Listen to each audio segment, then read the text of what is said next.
I have a kind of a morbid sense of humor, but even I find this more of a sick joke. Look at the representatives of the states that are the main catalysts of this terrorist death squad war by proxy system, really a global system that they've been perpetrating for decades now, to meet and talk about what to do about ISIL. As I say, it's almost comical. I mean, if you're a fly on the wall, what do you hear them say? Do they come in and say, hey, were these our guys or your guys?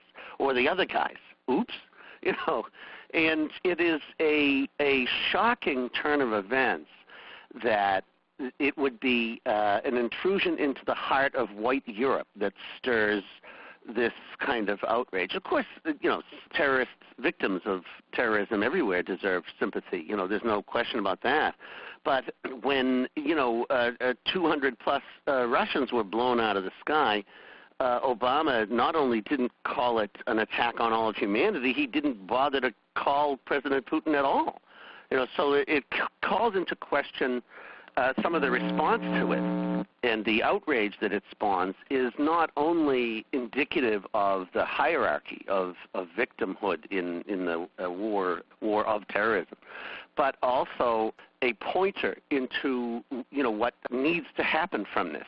There's no evidence that it's a false flag, you know, yet anyway, although I would love to get a car or a house made out of these indestructible passports. They seem to be like miracles, you know, the new Teflon. But, you know, it doesn't matter if it's a false flag or blowback or just a logical conclusion, an extension of the wars that have been put into motion. The aim in either case would be Western public opinion. Why France? France is kind of the low-hanging fruit. It's the weakest link in this chain. They were starting to, you know, move toward the discussion of joining Russia in the real war against ISIS.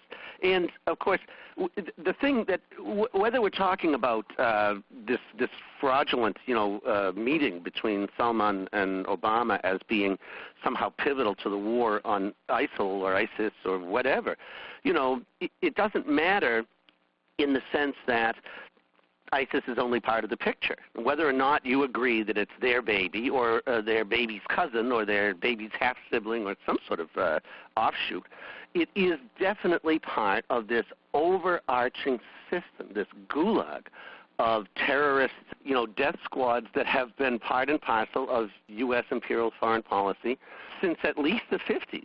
You know, this is the script that was laid out for the overthrow of Guatemala and Iranian governments in 1953 and 1954.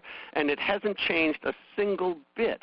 And the thing is that what Russia is doing, why it's so huge and historic, is that it's not only trying to target ISIL. And they're right, the critics who are saying, well, they're not only targeting, they're targeting other groups. Well, of course they are. But what they're mainly targeting is the very idea, this idea that goes back to Edward Bernays and Freud's nephew, in the way to convince a population to join a war. This kind of, this either false flag or proxy war, the demonization of the people in power, and to try to overthrow the regime. And the coup in Syria and the international invasion of Syria is the exact same thing that has been happening all along. What Russia is saying is, we want to end that. The very concept of attacking sovereignty from without and effecting regime change, or coups, since we should call them what they are, in any country we don't like the leadership in. And that is a huge change, not only in a shift in the geopolitical balance of power, but a huge change in history, in political history, if that idea and that project is brought to an end. And I think this is done out of desperation.